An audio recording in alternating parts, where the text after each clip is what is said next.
Welcome into First and Goal, presented by the Clutch Gene. My name is Kyle, as always. His name is Connor. He's got 4 questions, 4 downs. Let's get right into things. We have the biggest part of the week. I think the biggest story of the season the biggest story of the past decade, I think. John Gruden is out as Raiders coach. All right, so that's going to be the start. First and Goal, what's next for the Raiders? I kind of want to stay away from the Gruden stuff because I feel like we all have the same opinion. What he said was not okay. I mean, he deserves to lose his job. This guy checked off every box he could have checked off possible with offending people. And the Raiders have cut ties with him, and now we're where we are with the Raiders. So let's focus on more of what the Raiders have to do moving forward to move on from this incident and to progress as a team. I'll let you start. So to start, right, the only openly gay player in the NFL coincidentally plays for the Raiders, right? He takes a personal day to day. I mean, completely understand. I would fully support that as a teammate as well. I think the Raiders are in a very tough spot because at the start of the season, they looked really, really good. We thought, hey, the Raiders finally have it together.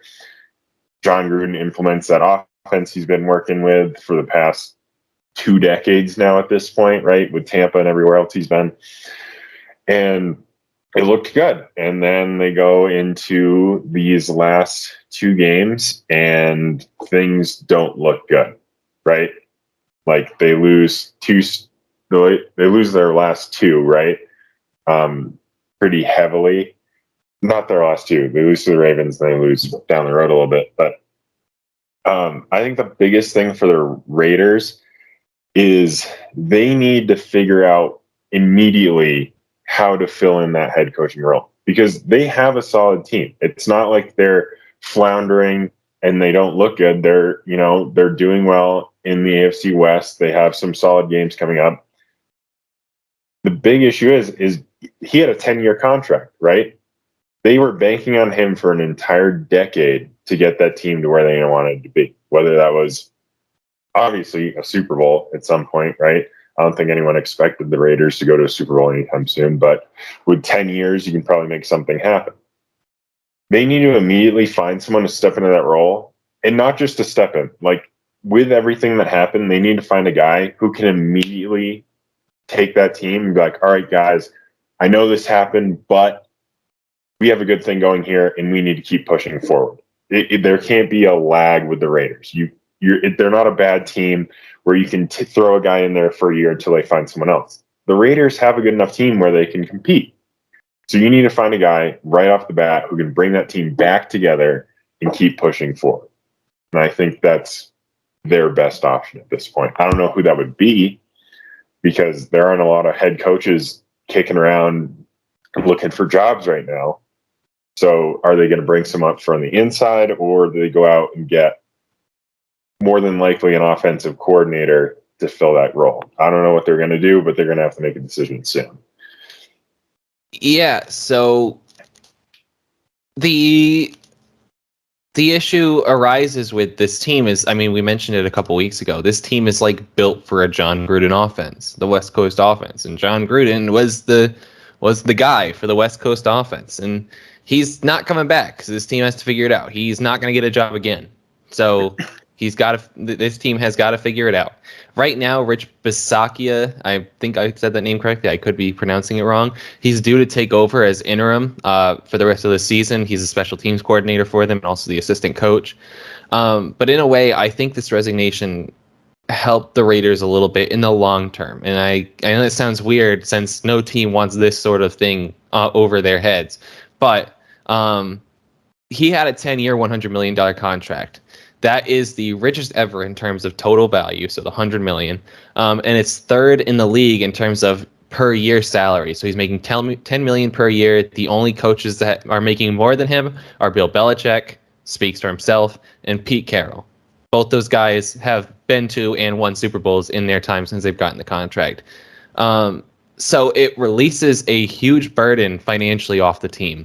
Chances are, I know it's undecided how they're going to do the contract situation that he's resigned. He's going to end up getting probably a lot of what he's left owed, but not everything. But it also seems like they were kind of running in place, right? So a few weeks ago, we talked about them being a promising team, and on the up and up. And since then, they've dropped 2 straight games. I mean, they lost to, who was it? Yeah, they won against the Ravens in overtime, 33-27, the Steelers and the Dolphins, but they've lost 2 straight to the Chargers, 28-14. No shame in that. Chargers are a good team, and the Bears, who we'll get to in a couple segments from now, but they lost them 20-9. They didn't put 10 points against the Bears, who have a good defense, but I mean, it's the Bears. They're the most confusing team in the league. As far as the coach for the Raiders, their next coach, if they're smart, has to be someone. Let's put it this way: if they hire I don't know, let's say another. Okay, if they hire a white guy again, all right, this incident is going to be pushed away from him. And I know it's like you should hire the most qualified, but to move away from an incident like this, they're going to have to hire a minority coach. It's going to have to happen. And you just hope that it's the right guy, because that's how you move away from this incident the quickest. You show, okay, we want to move on from that. We're progressive. We're going to go for someone who was part of one of the groups that John Gruden offended in those emails dating back to 2011. All right. That's the best way to move forward from the incident. As far as the actual team, you're right. They are promising. Darren Waller is top 3 tight end in the league, and he might not even be 3. Henry Ruggs has looked like a good receiver in the NFL. Josh Jacobs is a decent player. Kenyon Drake is a good backup, and he's over there. Bryan Edwards has looked pretty good. Hunter Renfrow is a shifty wide receiver. The only thing they really struggle with has been defense, but as we've seen with the Cowboys, that can be fixed over the course of just a couple good draft picks, and you bring in the right guy for defensive coordinator. The biggest question mark, I think, for the Raiders going forward is Derek Carr, because they have to decide what they're going to do with him. Derek Carr, under John Gruden, is 22-31, 75 touchdowns, 31 interceptions, 68% completion percentage, 97.9 passer rating. That works out to be about 23 touchdowns and 9 interceptions per 16 games and about 4,100 yards per 16 games. He's not a bad quarterback, right? I said it a couple weeks ago. I took it back. I thought he wasn't the guy. I thought he wasn't a great quarterback, but he's good. He's not great, but he's good. And I don't think you have to move on from him. But if you choose to keep him, you have to bring in more talent around him, because I compared it to Baker Mayfield. Baker Mayfield is the kind of guy where he's not a bad quarterback by any stretch of the imagination, but he's a guy that's not gonna Patrick Mahomes it. He's not gonna Lamar Jackson it, where he's gonna carry a otherwise talent deficient team 2 places. He needs the talent in order to bring you places, but he's an efficient quarterback. 23-9 per 16 games is not a bad record. All right, that's an efficient quarterback. 4,100 yards is not bad. He's an efficient guy, and you don't need to get rid of him, but you need to decide if he's in your outlook going forward, if you're aiming for championships and stuff like that. But like you said, they're not really looking for championships. So I think it's one big question mark, and I feel like I'm running in circles with what I'm saying right now, but that's really what it is. It's just one big question mark. It's what do you do? Because like you said, you had this guy for 10 years. You were planning on him being there for 6 more years after this season. He was supposed to turn the team around in those 10 years. And you've gotten yourself out of it, which means in the long term, if you really didn't think Gruden was that guy, which was a question mark in itself, then you're out of that now. But how do you move forward? So. Yeah, and you made the point about going and getting a minority coach, and is that the right thing to do for them in this situation? Yes. Do they probably end up going after a guy who will make them a better team? Also, probably yes. Does that open up the door for guys like Lincoln Riley? You know, he's the kind of coach you want running that offense, right? And that's been swarming Lincoln Riley for 4 or 5 years now. that maybe it's time for him to go up, take a step up? Do I think he does? No, but that's the kind of coach, that kind of system is what you want in Las Vegas right now. And yeah, it is one big question mark. I don't know where they go from here. They're going to have to figure it out. And it's going to be a toss up as to what happens. I don't think anyone's going to figure it out. Something that just came to my mind. What about Mike Tomlin? I know he's head coach of the Steelers, and he's probably not leaving the Steelers. But look at the situation the Steelers are in. They don't have a quarterback outside of Ben Roethlisberger that can efficiently lead the team, and Ben Roethlisberger can't even efficiently lead the team. He's just a veteran of the team. They're kind of in a division at this point where the Browns are a better team than them, the Ravens are a better team than them, the Bengals are on the up and up and looking like a better team. It doesn't look like the outlook is very good for the Steelers for a couple years. It looks like they're going to go through a bit of a drought. What's stopping Mike Tomlin from, I don't know how many years he has left on his contract, but what's stopping Mike Tomlin from pushing for a move to the Raiders? Or what's stopping the Raiders from trading for Mike Tomlin? We've seen coaches get traded before. You know, the Raiders were on one side of one, I believe, with John Gruden when he was traded to the Buccaneers. So what's stopping the Raiders from trading for someone like Mike Tomlin or hiring an Eric Bieniemy, who's been, you know, in the name as head coach candidate for a long time now and is probably due for a job? I think you're right. I don't think Mike Tomlin leaves Pittsburgh just because Mike Tomlin is that team. I don't, right? Like Big Ben's been there forever. You had Le'Veon Bell, you had Antonio Brown. At no point did they ever overshadow Mike Tomlin. Mike Tomlin was the guy in Pittsburgh. I think because of that, even though they are going to go through, like you said, a drought, right? Juju's done for the season. Big Ben's not worth anything at this point. But Mike Tomlin is the face of that franchise for most people that know anything about football. But you know, the enemy is probably the closer option for them if they are looking to go out and get a cemented head coach kind of person. Yeah, I know that Mike Tomlin thing is out there and it's probably not going to happen, but I think it would be interesting because Raiders in their history are kind of that gritty, grindy team, you know, and Mike Tomlin is that kind of coach. You know, he likes the grit and grind. He likes defense. He likes, you know, running the football, all these things. And honestly, his coaching style or his way he coaches both offense and defense would fit the Raiders nicely because he'll elevate the defense because he's a defensive head coach. And he can work with the weapons that the Raiders have. He really can. So I don't know what they'd have to give up. They'd have to give up a pretty nice package for Mike Tomlin from the Steelers because there's no way that the Steelers are letting him go for nothing. You know, we're talking about a top 5 coach in the league. I don't think that the Steelers are just, you know, putting him out on the trade market. And it's also really rare that you see a coach get traded. But I think it's interesting to at least consider, you know. He fits what the Raiders would need going forward. A powerful person, face of the franchise level guy in the locker room, especially after this. He fits the bill. He's a minority coach. And I don't want to make it seem like a guy will only get that job because of this situation. Like if a black guy or a Hispanic guy or whatever gets the job, it's going to be about their qualifications. It's not going to be we need this to move on. Like in the end, they're going to choose the best fit. All right. But if the best fit also happens to be a minority, it's gonna do double for him. You know what I mean?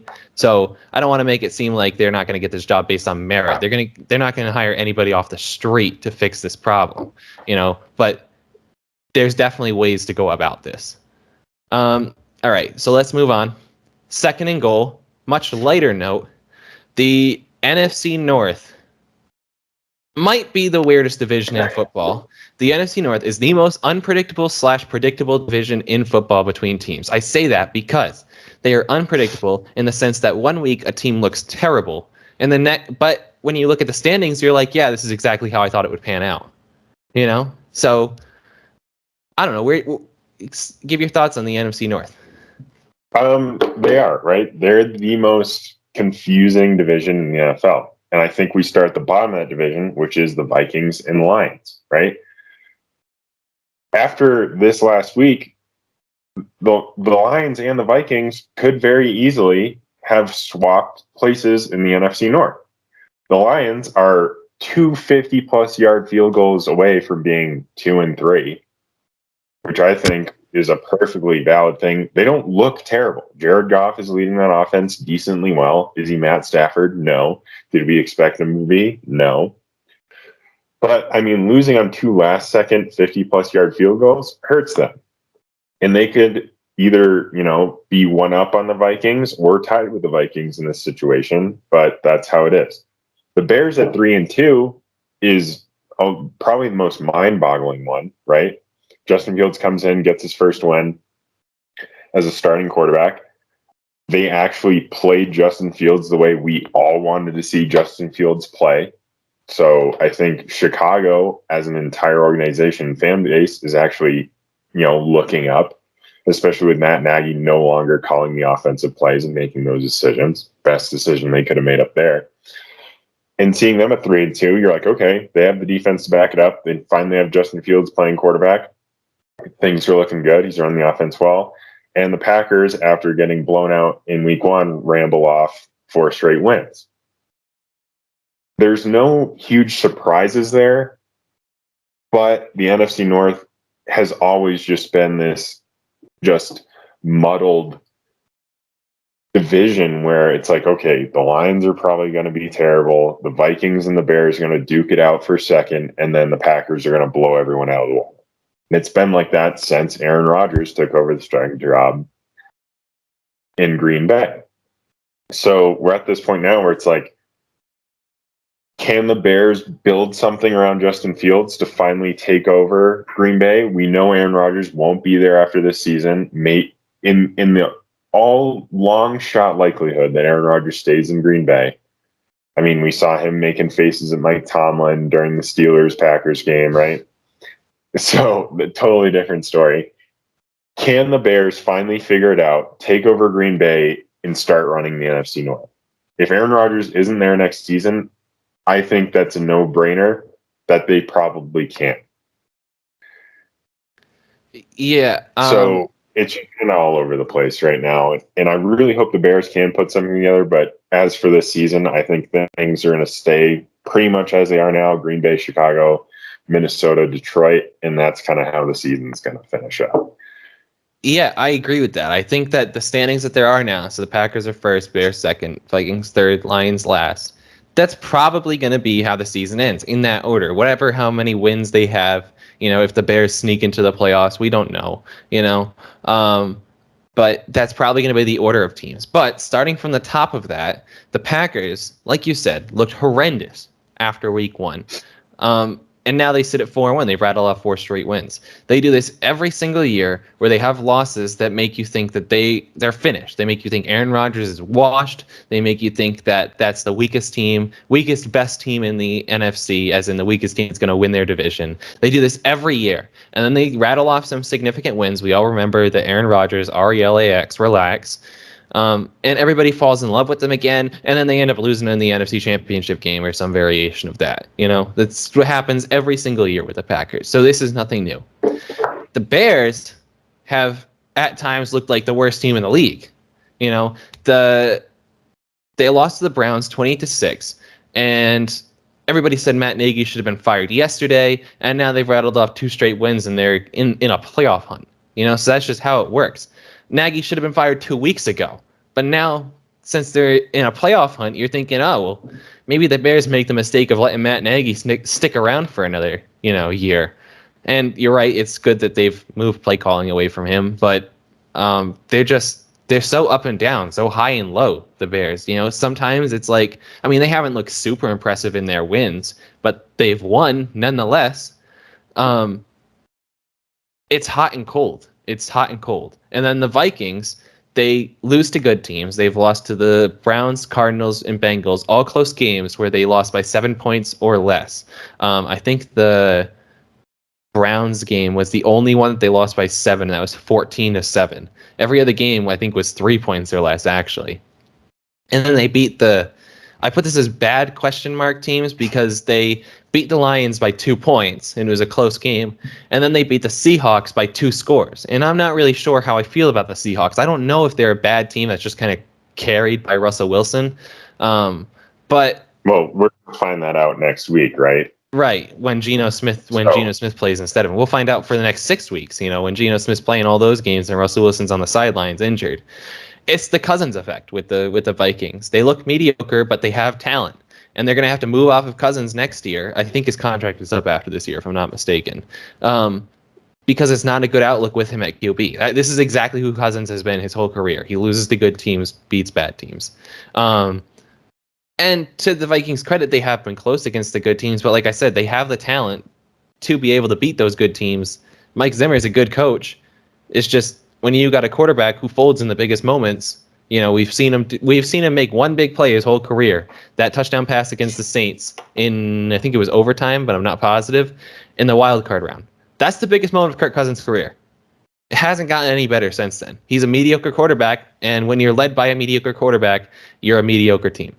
And then last, the Lions. I'm going to be honest. The Lions are the most consistent team in the division because they play hard every single week, and they kind of outplay their ability and their talent. The Lions are a talentless team right now. Their best player is DeAndre Swift, and he's a second-year running back. He's their best guy. Jared Goff is an okay quarterback. He probably falls along with Kirk Cousins in that middle ground, like lower end middle quarterbacks.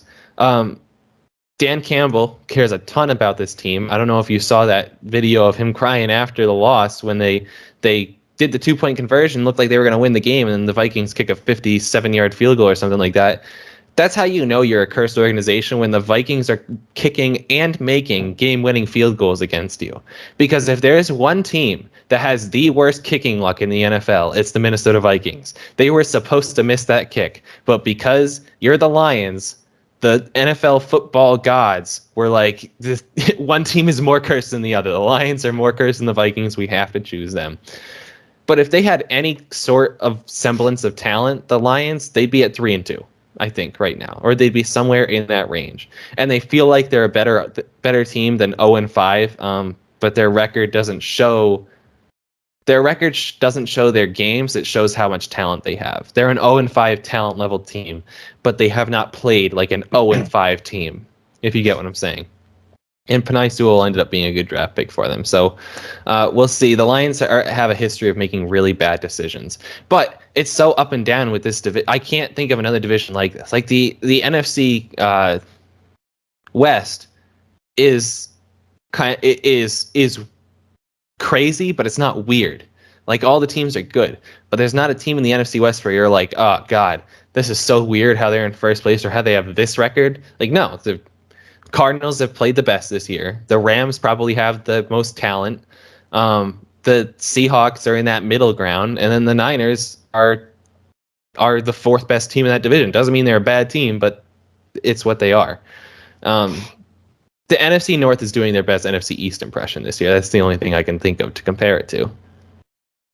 No, I like that. I think I want to give Dan Campbell a lot of credit. Watch the videos. He loves that organization.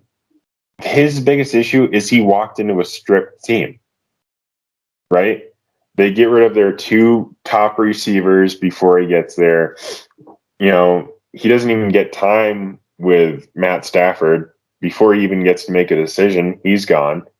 So he walks into this team gung-ho about bringing that organization to a place it's never been before.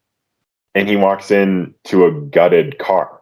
And they go, win with it. Like, drive this thing 100 miles an hour. He goes, well, I can't. And he's shown in every single aspect that he wants that team to succeed. He is the guy who can get Detroit to where Detroit fans deserve that team to be at. And at this point, you feel for Detroit fans, right? Like, they have full-hearted support. That's Barry Sanders, Megatron, Matt Stafford in his prime. And every single time it just falls short. And now you have a coach who actually fully believes in the team that he has, and they get 2 wins ripped away from them. That hurts everyone. And I think one on a 66-yard field goal. Yeah. And that one's now, debatable with the delay of game and all this other stuff, right? So the Lions should have multiple wins. No questions asked. But like you said, they're the Lions. They are just cursed to be in this unending purgatory of just being bad.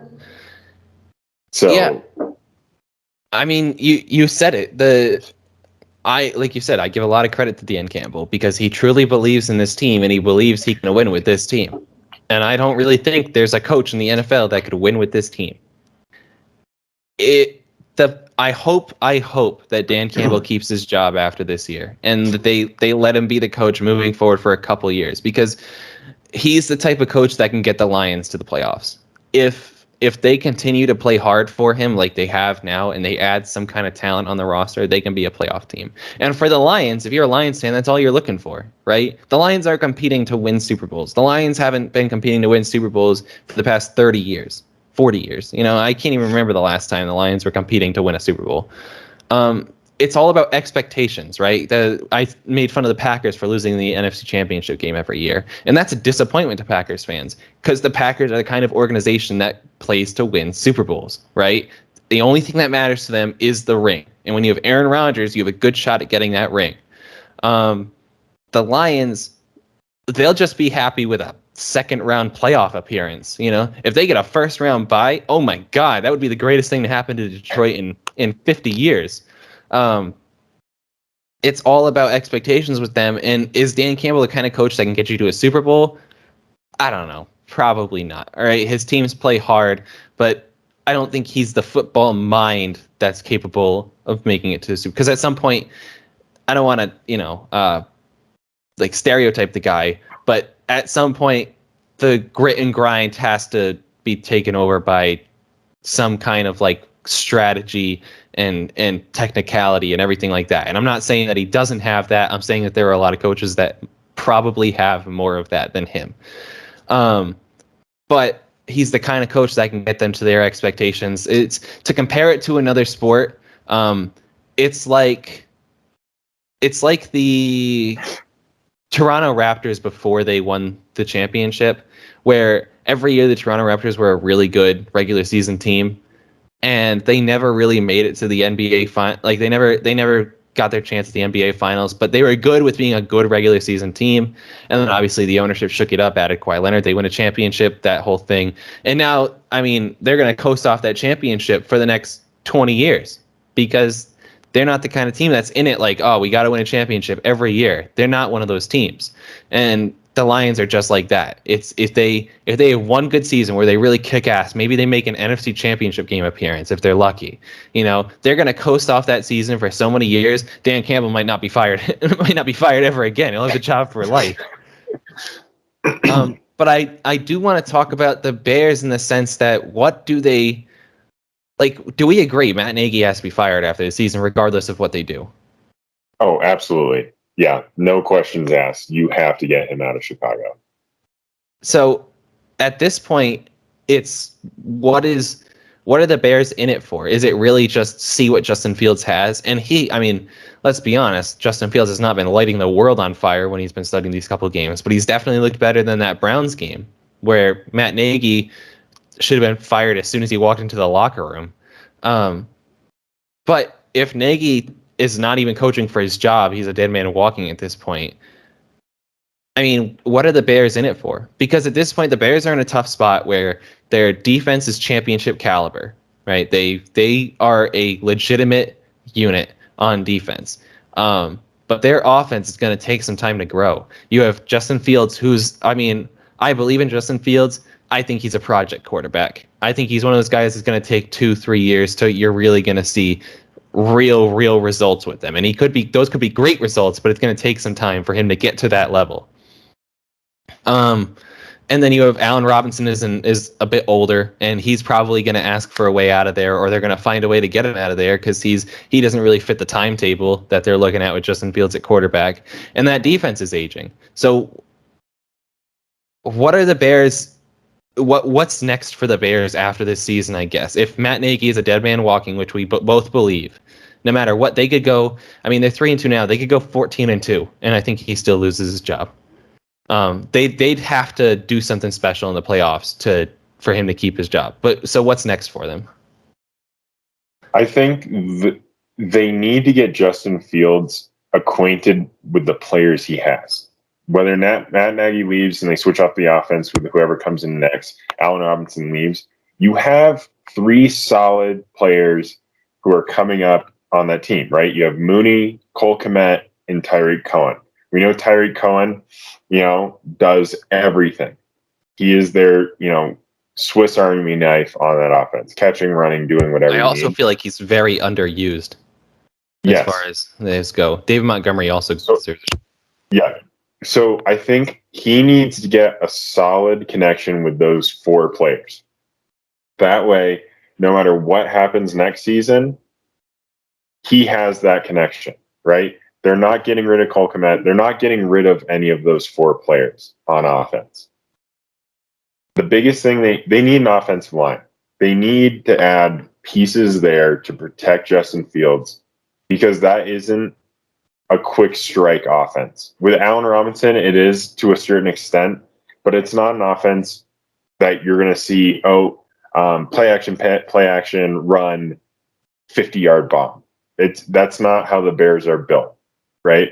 So you need to have a very tight relationship between your receivers, tight end, and running backs with Justin Fields at quarterback to make sure that no matter what system is implemented next season, they can have that going forward. And I think that's the biggest thing for the Bears. Just get Justin Fields a comfortable relationship with his weapons. And that way, going forward, you have solid pieces to build on. And I think that's the best thing that they can do right now, especially for Justin Fields. Yeah, I just looked it up. Allen Robinson's contract is expired after this year, so he'll probably be moving on to a different team, I would think, because he's going to be in search of a ring after this year. He's a at minimum top 15 wide receiver. I might have him higher than that. It's probably top 12. But he's gonna be looking for a ring, so he's probably gonna go to a championship team, which the Bears are not right now. Okay. Take a little bit of a break here because I need to signal to myself to cut the episode in half. Let's move on to 3rd and goal, which is, Kansas City is now off to a 2-3 start this season and have looked pretty terrible at times along the way.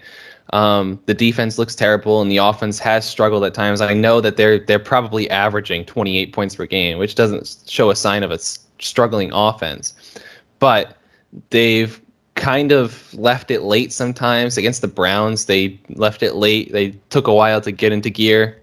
That's week 1. They kind of get a pass. Against the Bills, they never get anything going. Against the Chargers, they probably don't do as well as you would expect against the Chargers, knowing that team well.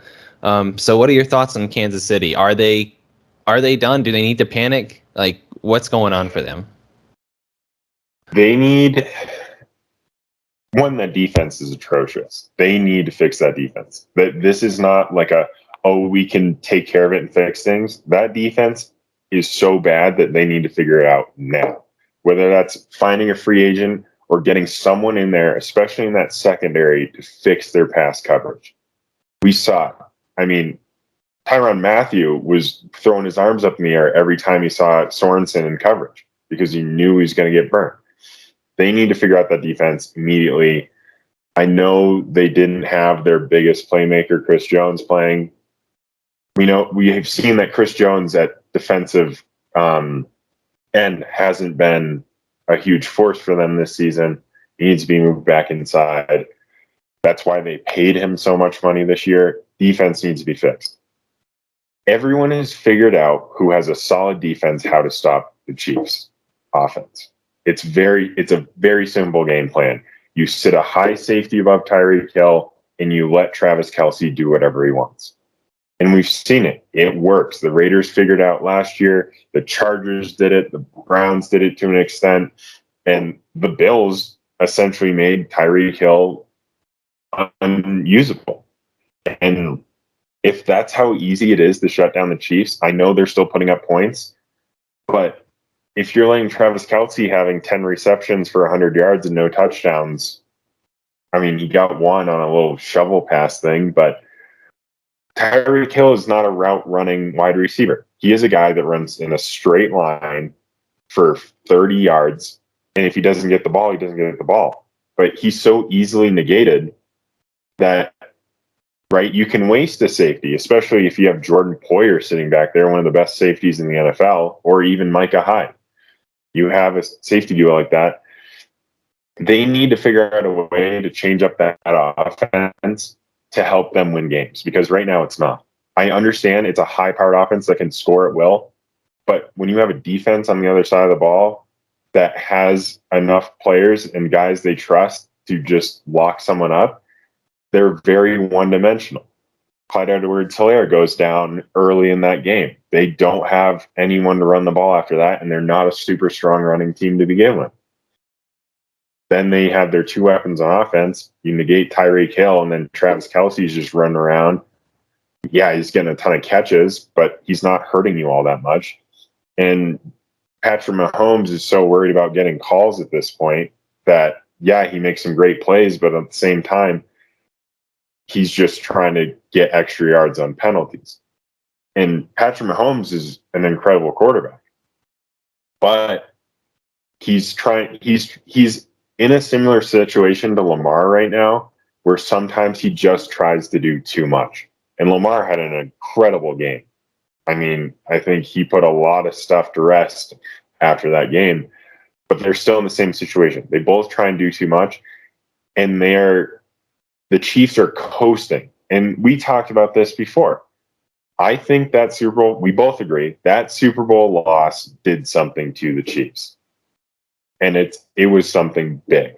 It wasn't like oh, hey guys, close game, we'll get it next year. That was a demoralizing loss. And I think that's where they're at this point. They're like, what happened? We did the same thing for the past 3 years, and it worked every single time. And now we're doing the same thing. We got blown out in the Super Bowl trying to do it. We haven't looked great this season already doing it. So what's going on? And I think Andy Reid and the rest of that, offensive side of that organization needs to sit down and be like, all right, guys, this isn't working so well anymore. What do we need to do? And on the defensive side, at this point, it's a total rebuild, right? There's nothing worth saving except for Chris Jones when he's healthy on that defense, and the rookie linebacker they have. So it's very, up in the air as to what you're going to do with that, because that defense is not going to help you win another Super Bowl. Yeah, so, I mean, let's get it clear. What the Bills did to the Chiefs was nothing short of an ass kicking. Like, that's what it was. The Chiefs have not been exposed like that actually since the Super Bowl last year, so it's not that long ago. Like you said, their defense is not repairable. I have a pretty hot take that Chris Jones is one of the more overrated defensive players in the league. Obviously, he has an impact, but I don't think that his impact is so great as he's labeled to be. They're getting beat over the top in simple defensive errors. I mean, you said it. Tyrann Mathieu, every time Sorensen was in coverage, just knew he was going to get beat.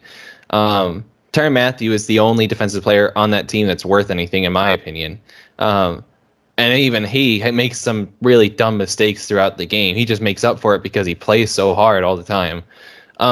Sorensen was making, I don't want to call out one person in particular, and obviously I'm not an NFL player. I've never been associated with the NFL ever. Surprise, surprise. But you look at that game, and it's just simple stuff. Like, there was one point where I think he was deep zone cover. I could be wrong, but I'm pretty sure he was in the deep zone. And the one thing you do as a deep zone is you don't let anyone over the top of you. That is the number one rule of playing deep zone. That's high school level shit. You don't get beat over the top. And he let the guy get past him. And at that point, Emmanuel Sanders walked past him. Literally could have walked and gotten past him. That's what I mean. And if you're going to let the guy pass you, let's say you got two people coming deep and you're going to split the gap between them both, you have to know where the deep guy is at all times so you can make a play on the ball. You have to. Like, that's just simple stuff. And it's not just him making those errors on the defense. It's the entire defense making those errors.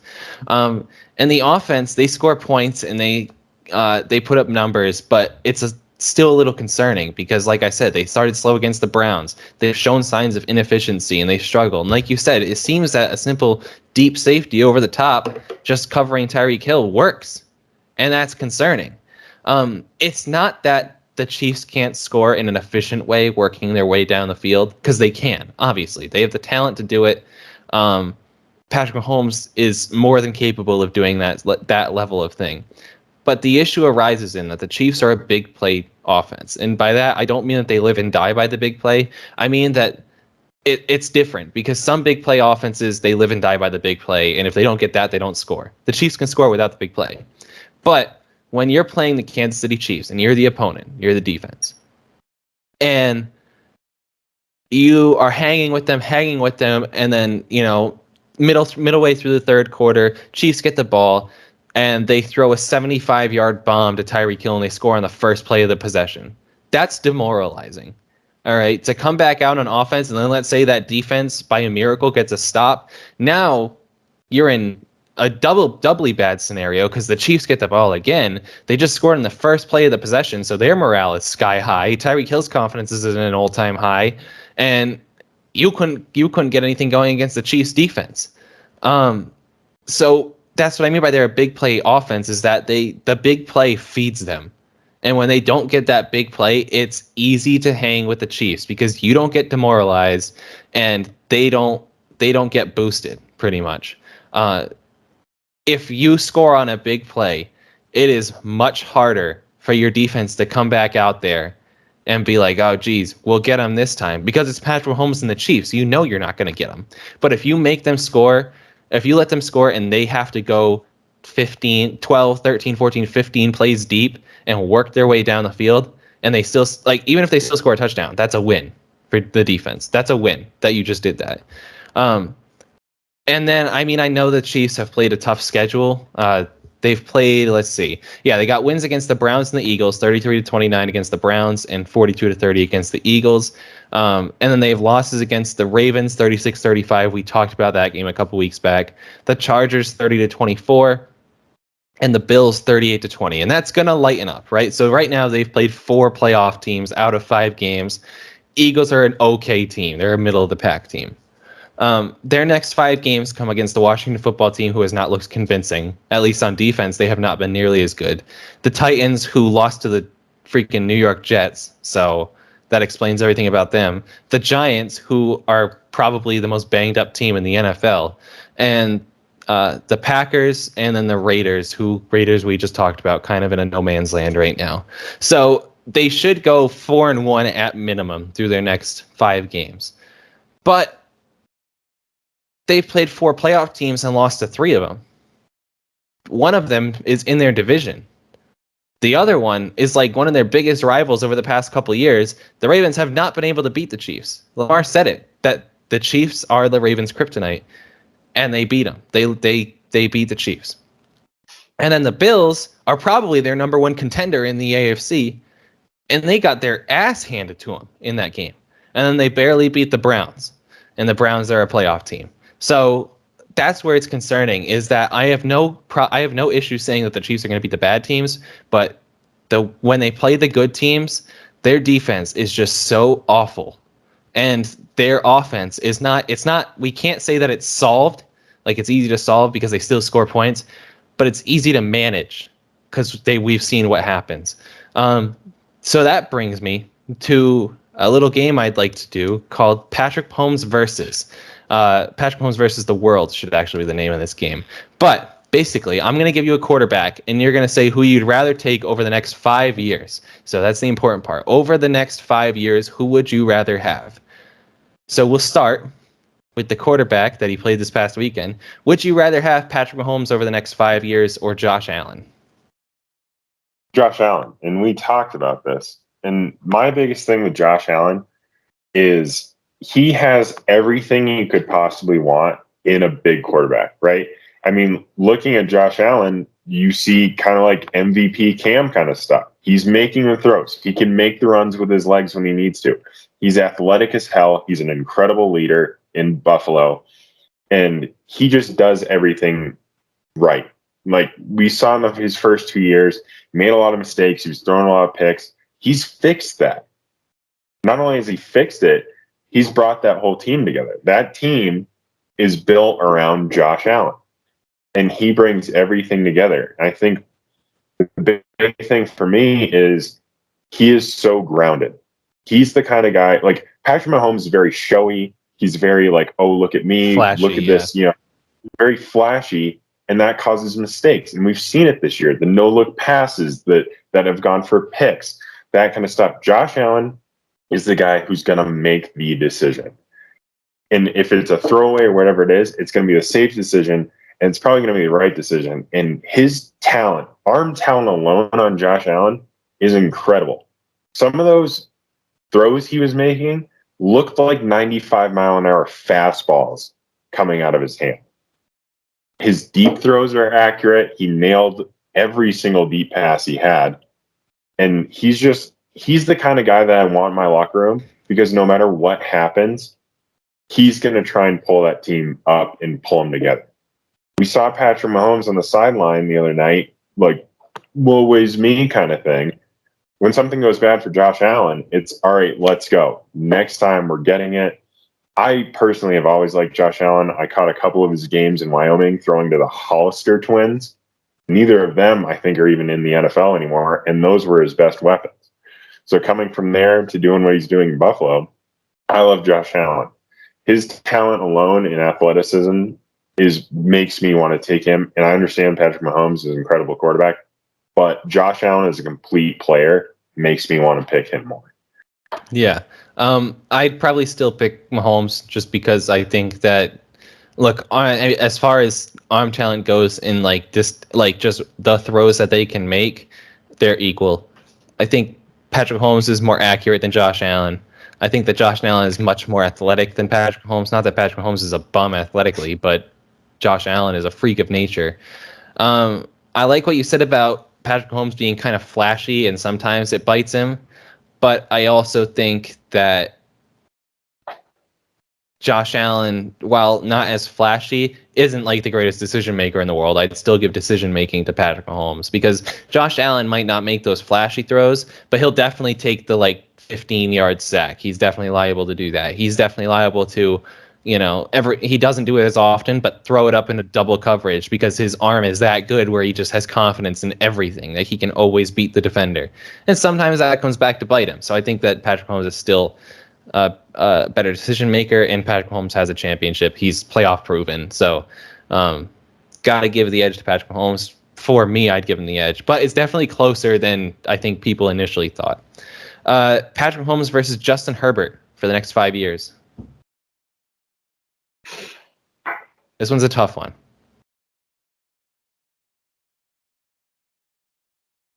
Especially having not seen Justin Herbert in the playoffs. Really tough decision. If you want, we can come back to it. It's very hard to take Justin Herbert in this, only because we haven't seen him, right? Like, if we had seen a whole season of Justin Herbert with, without COVID, without anything else, it'd be a lot closer than I think it was, just because Justin Herbert looks amazing, right? Generational. Like, he looks generational. Yeah. He looks like, he's got the same build as Josh Allen. He's a little skinnier. He's just as athletic, probably, maybe a little less, but he's up there. And he's got offensive weapons. I really want to say Justin Herbert. And if I saw Justin Herbert play one more season at the same level that he's playing now, I think I would. It's the fact that I just haven't seen him enough in the pros. I watched him a ton in college, electric. Haven't seen him enough in the pros to take him right now. If I'd seen one more year and he was along the same level as those guys with NFL playing experience, I think I would take him. Right now, even though he looks amazing, I think I still have to take Patrick Mahomes. Mm-hmm. Yeah, I'd take Patrick Mahomes definitely, but doesn't discount the fact that Justin Herbert is a generational guy. He is ultra talented, and him and Patrick Mahomes are going to have a lot of duels going forward. All right. Patrick Mahomes or Lamar Jackson?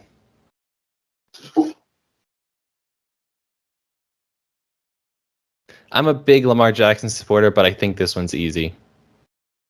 I think I'm going to have to go Patrick. I know that Lamar had that incredible game, right? He proves the doubters wrong. He throws for a ton of yards, is incredibly accurate. Patrick Mahomes is still just talent-wise better than Lamar. And that is nothing taken away from Lamar's ability. I mean, we finally saw it on full display. Everything, the rushing, the passing, everything finally came together against the Colts, who aren't really slacking on defense. I mean, they don't have an incredible secondary, but the front seven of that team's not terrible. And Lamar put it all together. It was the first time we really saw everything for Lamar really just fire, and we got what everyone's been looking for the since he's been in the league, right? Patrick Mahomes just has the talent throwing wise that puts him over the top of Lamar. I think that's the biggest thing. Yeah, I mean, Lamar Jackson is the most athletic player we've ever seen play the position. He can do whatever he wants running the football, and he's proven to be a pretty good passer, too. That being said, Patrick Mahomes might be the best thrower of the football we've ever seen from the position. So it's really tough to, at some point, throwing has to matter more than your running ability. And as much as I hate to say, like, this guy can throw better, so he's better than Lamar, I don't think that's the case here. I think it's that Patrick Mahomes is as good throwing as Lamar is running. That's the issue. So each of them is at an A+++ in those categories. So then it just comes down to everything else. And I think with everything else, Patrick Mahomes is better. All right, 30 seconds on each of these. Patrick Mahomes or Tom Brady? If Tom Brady keeps being Tom Brady that we've seen this season, it's kind of hard to say no to Tom Brady. It's for the next 5 years. I think Tom falls off eventually. We talked about it already. I don't know if he does, but he's got to at some point. Pat Mahomes has to take this one. Yeah, I agree. Tom Brady eventually has to age at some point. So, Tom Brady or Patrick Mahomes or Dak Prescott? I really like Dak. I'm glad he's back from injury. He looks amazing. Don't be dumb here. Don't be stupid here. The Cowboys team, with the team the Cowboys have, I do like Dak a lot. I would go with Pat, though, just because as good as Dak is, it's Patrick Mahomes, and I want Dak to be at that level. I just don't know if he can get there, no matter what he does. Let's just put it this way: if Patrick Mahomes was quarterback of the Dallas Cowboys, they'd be 5-0 right now. And that's not a slight on Dak. That's just how good Patrick Mahomes is. All right, and last, Patrick Mahomes or Kyler Murray?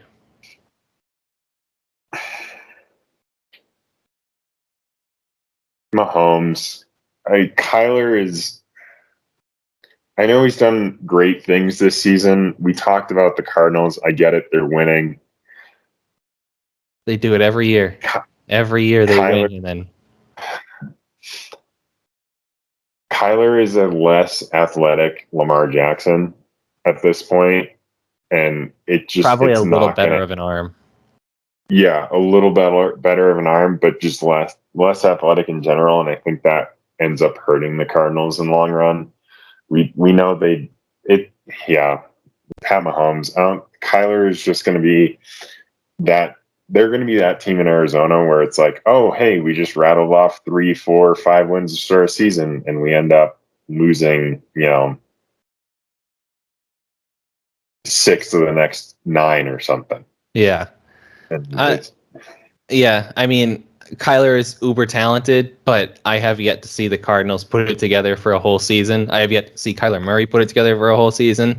Let's not forget, Cardinals started out pretty hot last year too, and I think they lost 9 of their last 10 or something like that. It was something crazy. So 8 of their last 9, something like that. I think they finished 8-8. So, yeah. All right. So, 4th and goal. Forgot what down it was for a second there.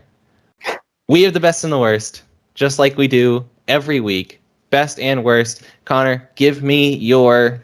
let's start with your best. Let's start with something good. My best? The Bills. I mean, I know that they just, in every aspect of that game, looked amazing. They put everything together they possibly could. They blew out the Chiefs by 18. It's got to be the best thing that happened this week. The Chiefs lost pretty spectacularly to the Bills, who are their biggest threat in the AFC. Not to mention they have the Chargers out of their own division. So having your number one, threat come into Arrowhead and absolutely obliterate you on home field, I mean, great job by Buffalo. That's exactly what they needed to do in that game, and they did it. And if they keep that going, not going to jinx the Bills because I really like the Bills, but it's exactly what they needed to do, and hopefully they keep it going. My best of the week, you kind of hinted at it before, Lamar Jackson versus the Colts. He was incredible. 37 for 43, 442 passing yards, 4 passing touchdowns. I have to mention the passing in that, and 62 rush yards. He came back from 25-9 down in the fourth quarter, won it in overtime, set some records, highest completion percentage ever throwing over 400 yards, and highest completion percentage ever throwing 40-plus times. He's carrying that team. There's no other way about it. They have no run game outside of Lamar Jackson. They're injured. They're beat up. Their receiving core is hot and cold. Marquise Brown, Hollywood Brown, sometimes looks like he's a top 10 guy in the league, and other times looks like he's a bottom 10 guy in the league. He's so hot and cold. Sometimes he's dropping everything. Other times he's catching 50-yard bombs. Mark Andrews is a decent tight end. He's a little hot and cold too. The only reason he's not in that upper class of tight ends is because he isn't consistent enough with his production, but he shows so many flashes of being so good. But it really comes down to Lamar. Lamar is the only reason that team is 4-1 right now or something like that. Their only loss coming to the Raiders in overtime. He was incredible. That's the only thing you can say. Like you said, put a lot of doubters to rest. Mikey, who I do the other podcast with, my brother, still doubting him, says that the Colts defense isn't good enough competition. He wants to see it come playoff time. I don't think you're going to have many chances to come back from 25-9 down in the playoffs, but I guess we'll find out. But Lamar Jackson, by far, best performance of the week, in my opinion. All right. Do you want me to do my worst first or your worst? Do your worst first. Okay. I want to hear your worst. Okay. My worst, it was my best last week. New York teams. Look, they got their wins last week. They were riding high, and boy, was it a letdown. The Giants might be the most beat-up team in the NFL. They got crushed. They basically sent out a B team versus the Cowboys by the end of it because they were injured so much. Danny Dimes didn't even look like he knew what field he was on. Saquon Barkley's ankle started to look like his quad. It was swelling up so much. Kenny Galladay's injured. I believe Sterling Shepard's injured. Kadarius Toney is the only healthy player on that entire offense. It's just a rough time to be a Giants fan at this point.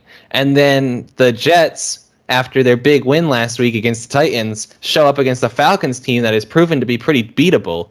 And they lose 20-7, and Zach Wilson throws another interception. That was a real head scratcher. And they're back to being the Jets. Let's see. How many interceptions? See, I said I was prepared for this podcast, and then I ended up needing something. Yeah, Zach Wilson was 19 for 32, 192 yards, 0 touchdowns, 1 interception. Not exactly lighting it up not exactly lighting it up out there. They had their moment last week. They came back down to earth. We're on 1-16 watch for the New York teams, and that I mean, I'm gonna get a bunch of people, and by a bunch of people I mean the people in my head that are listening to this podcast, even though we get like 2 viewers a week. But if we got more viewers, there would be a bunch of people in the comments being like, "Oh, well, the Bills are a New York team." Yeah, I don't count them. All right, they are a New York team, but when I talk about shitty New York teams, I'm talking about the Jets and the Giants. All right, Bills are excluded. In New York. Yeah, Bills are excluded because they're a good team, and they're in Buffalo, so they're practically a Canadian team at this point. Also, the only team that actually plays in the state of New York. Yeah. So, yeah. All right. Yeah. What's your worst? Tailing off of that, the NFL putting another horrendous game in London.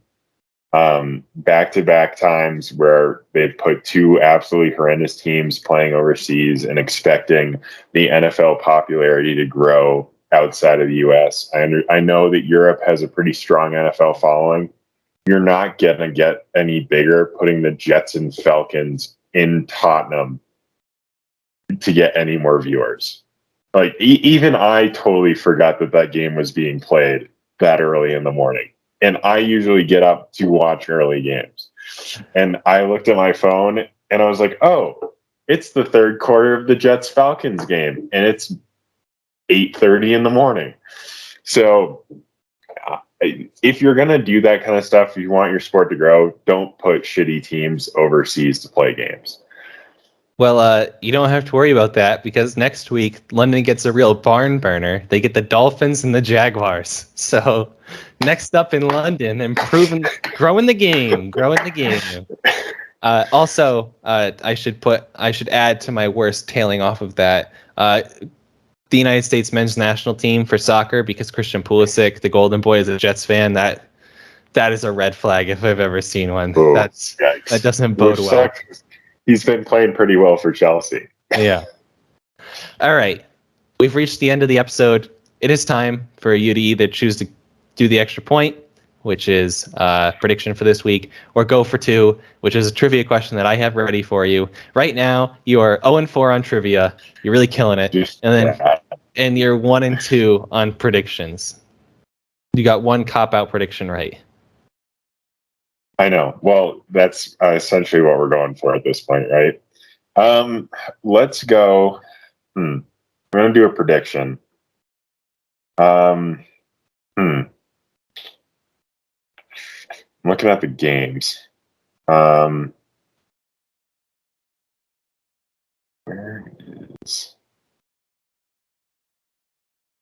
Where is this game being played? That's the real question.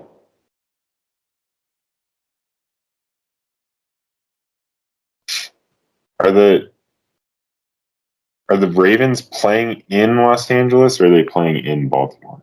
Let me see real quick. They are playing M&T Bank Stadium, which I believe is Chargers, but I'm not sure. Let me double check that. M&T Bank Stadium, which is in Baltimore. It's in Baltimore. Okay. So and it looks like they're pretty split right now. I think the Chargers go into Baltimore and upset the Ravens at home. They're both 4-1. They're both super strong teams. The Ravens are going to be favored because they're at home. I think the Chargers pull up an upset. I think it's going to be a great game to watch, but I think the Chargers go in there and get a win. I don't know if the Chargers winning would be an upset. I'm going to be honest, because I think that they are a better team. But you're right; they probably will be favored, the Ravens, because they're at home. All right, you know what? That's less of a cop out than you've had in the past, because that'll actually be a good game. So I'm excited to see if you actually get this one right. If you're interested, the trivia question was which QB currently leads the league in passer rating at 125.3. The answer is Russell Wilson. He's 9 points higher than the second best player. That probably won't stay for the rest of the season because he will be out. Actually, it might stay because he'll be out. All right, that's the show. Thank you all for watching. If you haven't already, make sure to subscribe to the channel. Like the video, it means a lot to us, and comment below anything you think we should have covered, anything you disagree with, how we're doing as a podcast. All of that feedback means a lot to us. Let us know. Thank you so much for watching. Have a great rest of your week, and we'll see you guys next week. Can't fight the temptation when you get the vibration. Won't do you no good. Won't do you no